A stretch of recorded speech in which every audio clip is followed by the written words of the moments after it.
Chapter 6.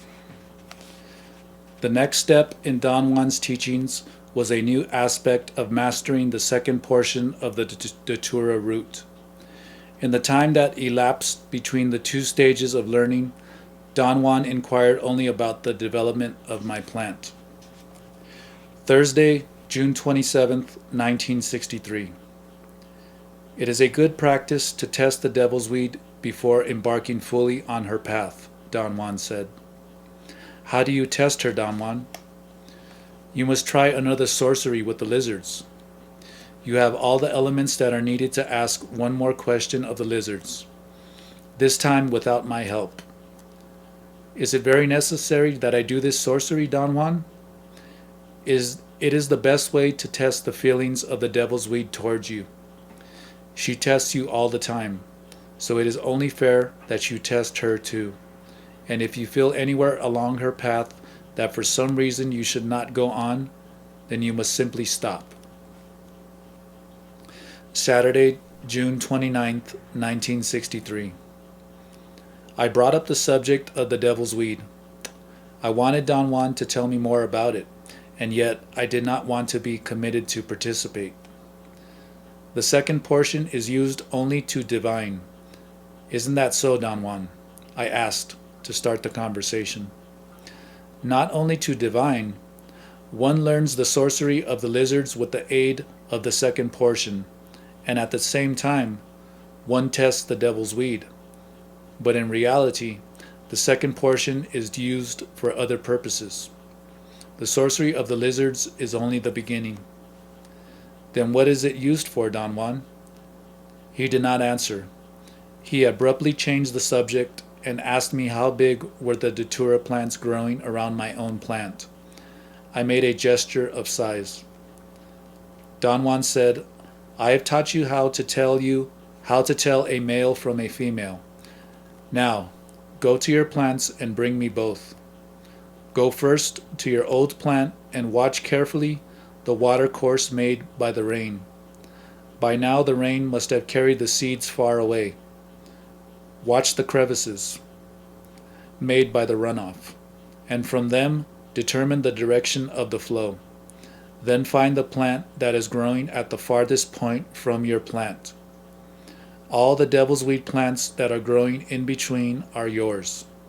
Later, as they seed, you can extend the size of your territory by following the watercourse from each plant along the way. He gave me meticulous instructions on how to procure a cutting tool. The cutting of the root, he said, had to be done in the following way. First, I had to select the plant I was to cut and clear away the dirt around the place where the root joined the stem. Second, I had to repeat exactly the same dance I had performed when I replanted the root. Third, I had to cut the stem off and leave the root in the ground. The final step was to dig out 16 inches of root. He admonished me not to talk or to betray any feeling during this act. You should carry 2 pieces of cloth, he said. Spread them on the ground and place the plants on them. Then cut the plants into parts and stack them up. The order is up to you, but you must always remember what order you used, because that is the way you must always do it.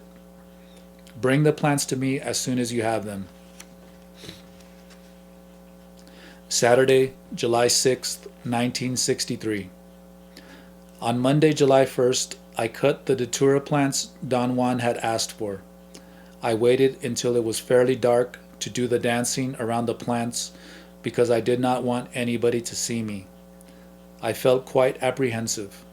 I was sure someone was going to witness my strange acts. I had previously chosen the plants I thought were a male and a female. I had to cut off 16 inches of the root of each one, and digging to that depth with a wooden stick was not an easy task. It took me hours. I had to finish the job in complete darkness, and when I was ready to cut them, I had to use a flashlight. My original apprehension that somebody would watch me was minimal compared with the fear that someone would spot the light in the bushes. I took the plants to Don Juan's house on Tuesday, July 2nd. He opened the bundles and examined the pieces. He said he still had to give me the seeds of his plants. He pushed a mortar in front of me. He took a glass jar and emptied its contents, dried seeds lumped together, into the mortar. I asked him what they were, and he said they were seeds eaten by weevils. There were quite a few bugs among the seeds, little black-grain weevils. He said they were special bugs and that we had to take them out and put them into a separate jar. He handed me another jar, 1/3 full of the same kind of weevils. A piece of paper was stuffed into the jar to keep the weevils from escaping. Next time you will have to use the bugs from your own plants, Don Juan said. What you do is to cut the seed pods that have tiny holes. They are full of bugs. Open the pod and scrape everything into a jar. Collect 1 handful of bugs and put them into another container. Treat them rough. Don't be considerate or delicate with them. Measure 1 handful of the lumped seeds that the bugs have eaten and 1 handful of the bugs' powder, and bury the rest any place in that direction. Here he pointed southeast, from your plant. Then gather good dry seeds and store them separately. You can gather all you want. You can always use them. It is a good idea to get the seeds out of the pods there so that you can bury everything at once. Next, Don Juan told me to grind the lump seeds first, then the weevil eggs, then the bugs, and last the good dry seeds. When all of them were mashed into a fine powder, Don Juan took the pieces of datura I had cut and stacked up. He separated the male root and wrapped it gently in a piece of cloth. He handed me the rest and told me to cut everything into little pieces, mash them well, and then put every bit of the juice into a pot. He said I had to mash them in the same order in which I had stacked them up. After I had finished, he told me to measure 1 cup of boiling water and stir it with everything in the pot, and then to add 2 more cups. He handed me smoothly finished bone stick. I stirred the mush with it and put the pot on the fire. Then he said we had to prepare the root, and for that we had to use the larger mortar because the male root could not be cut at all. We went to the back of the house. He had the mortar ready, and I proceeded to pound the root as I had done before. We left the root soaking in water, exposed to the night air, and went inside the house. He told me to watch the mixture in the pot. I was to let it boil until it had some body, until it was hard to stir. Then he lay down on his mat and went to sleep. The mush had boiled for at least an hour when I noticed that it was getting harder and harder to stir. I judged it must be ready and pulled it off the fire. I put it in the net under the eaves and went to sleep. I woke up when Don Juan got up. The sun was shining in a clear sky. It was a hot, dry day. Don Juan commented again that he was sure the devil's weed liked me.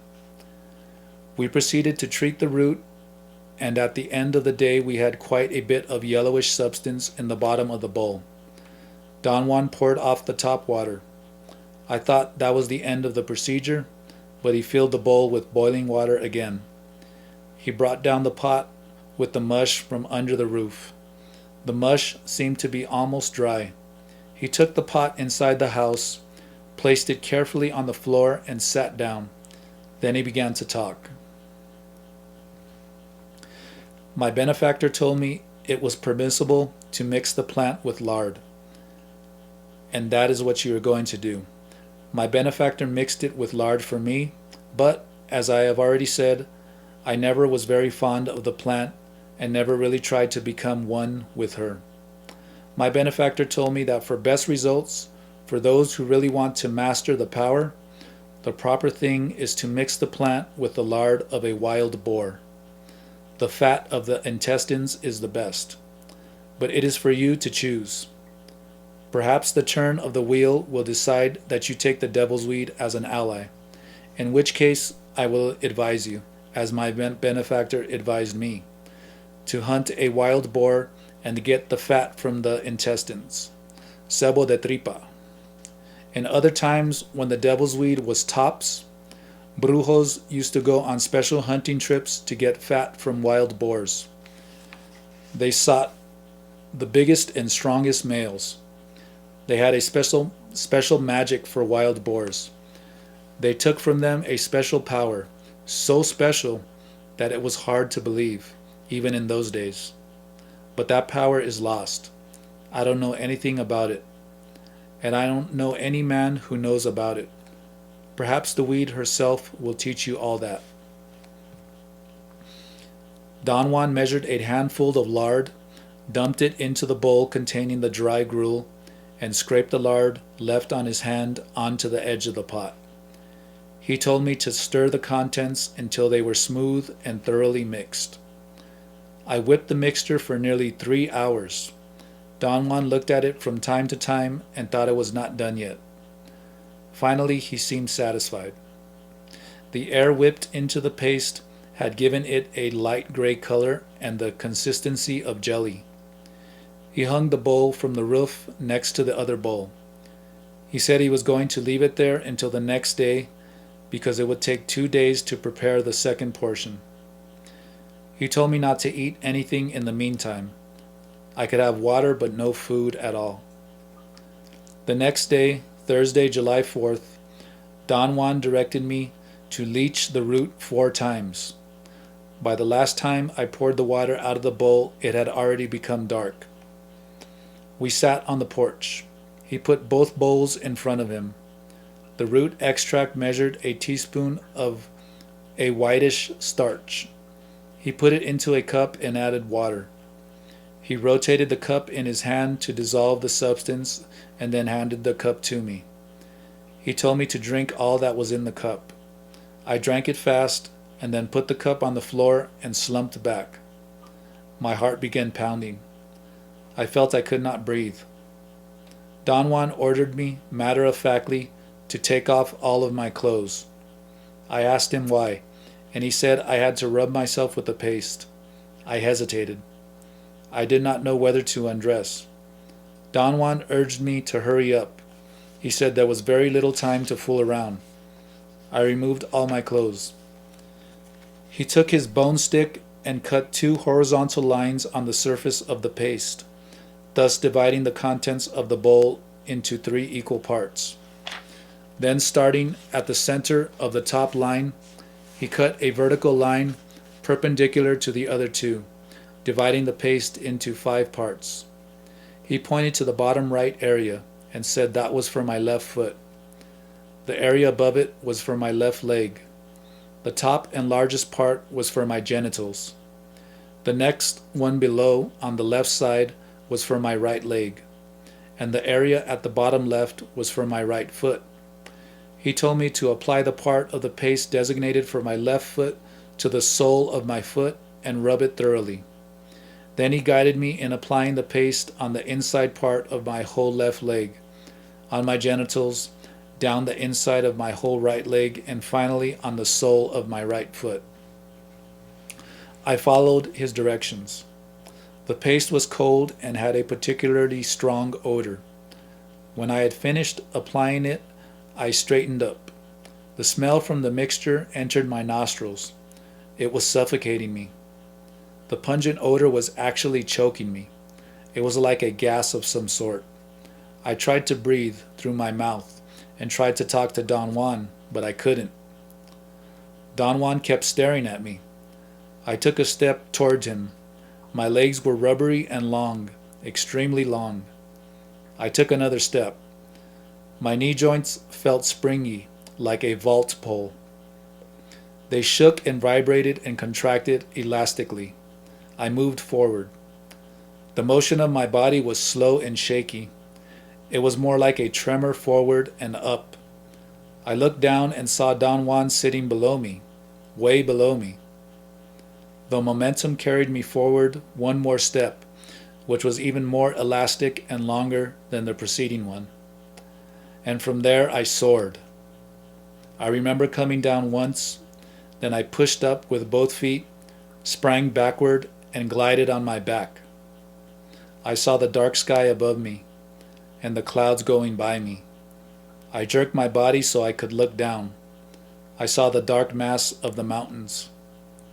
My speed was extraordinary. My arms were fixed, folded against my sides. My head was the directional unit. If I kept it bent backward, I made vertical circles. I changed directions by turning my head to the side. I enjoyed such freedom and swiftness as I had never known. The marvelous darkness gave me a feeling of sadness, of longing perhaps. It was as if I had found a place where I belonged, the darkness of the night. I tried to look around, but all I sensed was that the night was serene, and yet it held so much power. Suddenly I knew it was time to come down. It was as if I had been given an order I had to obey, and I began descending like a feather with lateral motions. That type of movement made me very ill. It was slow and jerky, as though I were being lowered by pulleys. I got sick.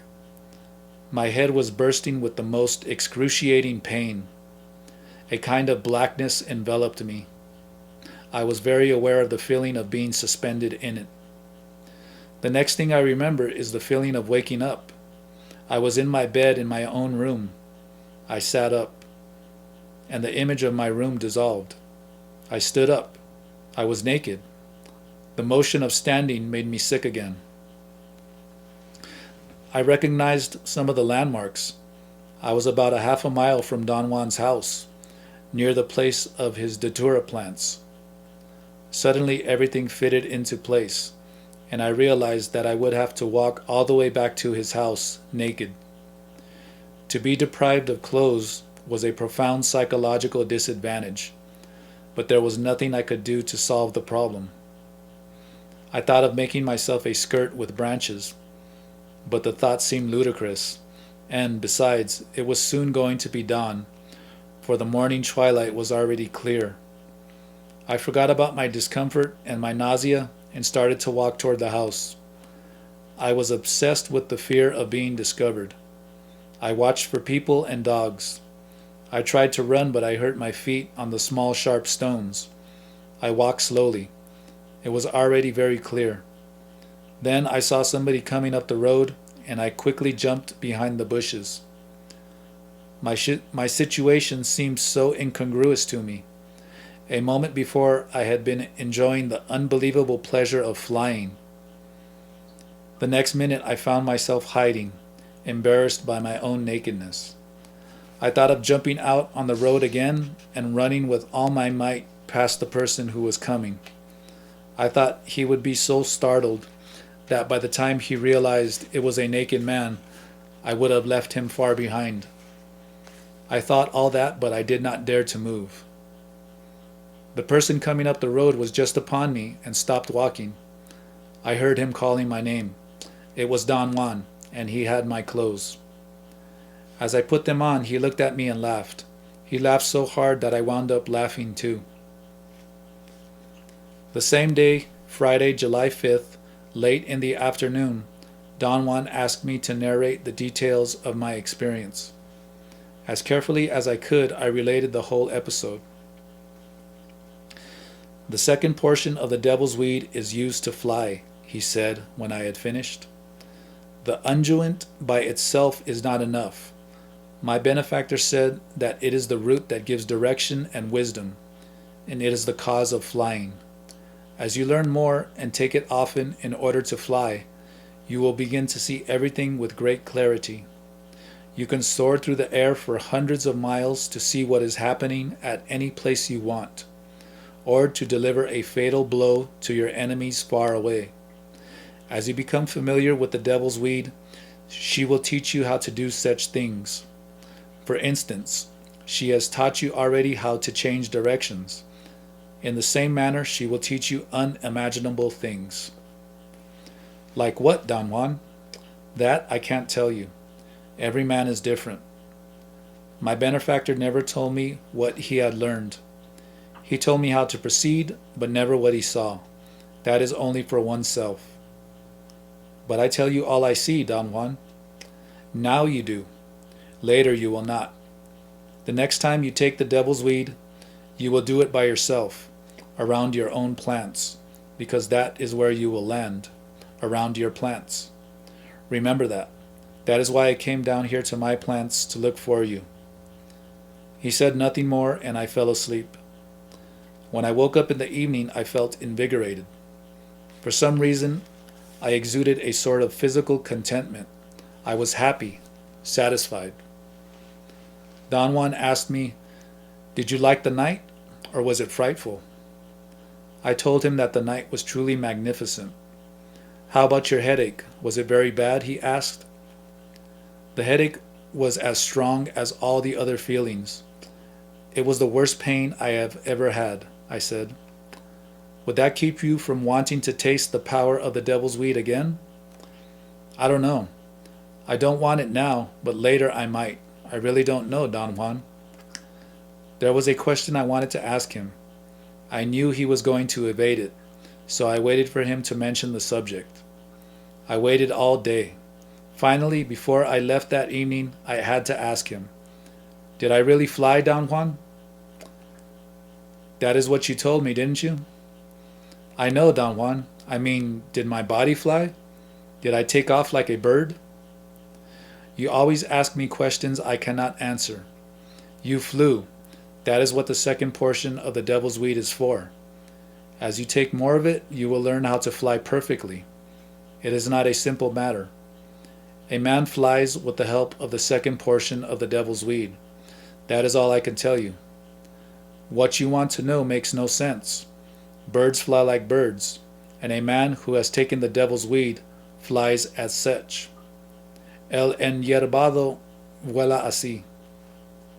As birds do, así como los pájaros? No, he flies as a man who has taken the weed. No, así como los enyerbados. Then I didn't really fly, Don Juan. I flew in imagination, in my mind alone. Where was my body? In the bushes, he replied cuttingly, but immediately broke into laughter again. The trouble with you is that you understand things in only one way. You don't think a man flies, and yet a brujo can move 1,000 miles in 1 second to see what is going on.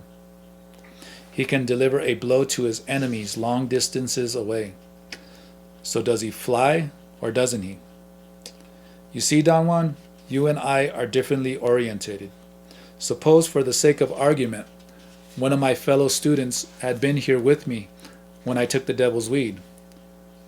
Would he have been able to see me flying? There you go again with your questions about what would happen if. It is useless to talk that way. If your friend or anybody else takes the second portion of the weed, all he can do is fly. Now, if he had simply watched you, he might have seen you flying, or he might have not. That depends on the man. But what I mean, Don Juan, is that if you and I look at a bird and see it fly, we agree that it is flying. But if two of my friends had seen me flying as I did last night, would they have agreed that I was flying? Well, they might have. You agreed that birds fly because you have seen them flying. Flying is a common thing with birds.